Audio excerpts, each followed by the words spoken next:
I tell my students when they're doing their theses, master's thesis, write a really bad first draft. And then we have a little conversation about that because they don't think I mean that. Because it sounds like a cliche in some sense. It's not a cliche. It's not a cliche at all. It means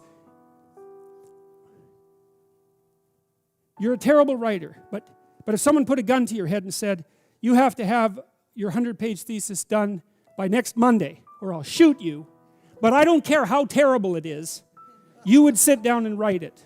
And the thing is, then you have it, right? Then you have something, and then you can fix it. You can iterate and fix it. That bad first draft, that's the most valuable thing, and so that's what you need. You need a bad first draft of yourself. And there's an idea that Jung developed about the trickster and the jester, the comedian, right? That the trickster is the precursor to the savior.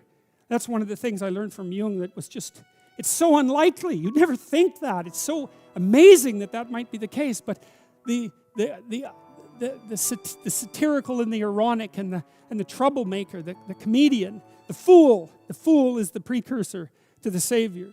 Why? Because you're a fool when you start something new. And so if you're not willing to be a fool, then you'll never start anything new. And if you never start anything new, then you won't develop. And so the willingness to be a fool is the precursor to transformation. And that's the same as humility. And so if you're going to write your destiny, you can do a bad first job. You're going to get smarter as you move forward. That's the thing, is that, so something beckons to you. That's what happens here. Maybe the star that Geppetto wished on was the wrong damn star. But at least it was a star, right? At least it was in the sky. At least it moved him forward. And so you say in your life, well, something grips you and fills you with interest. And you think, well, should I do that? And the answer is, if not that, then something. What if it's a mistake?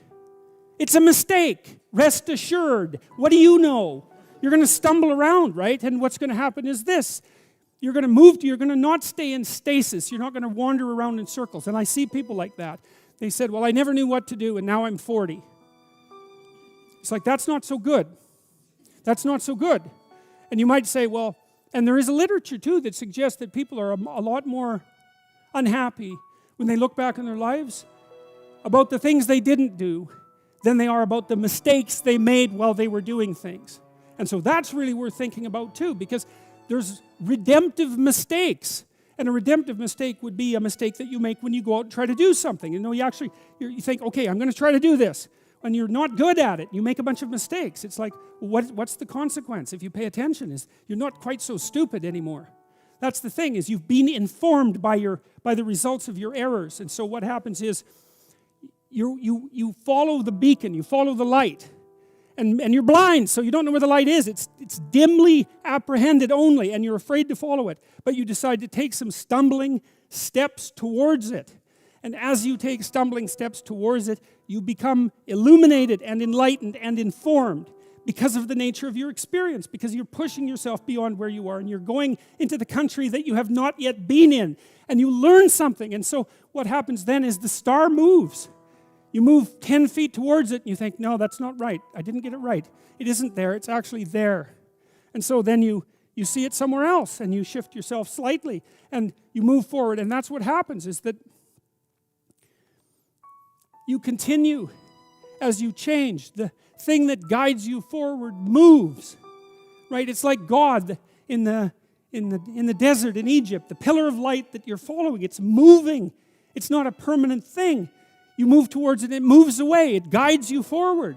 And so you say, well, is what I'm aiming at paradise itself? And the answer to that is no, because what do you know? You couldn't see paradise if it was right in front of you, but you might get a glimmer of it.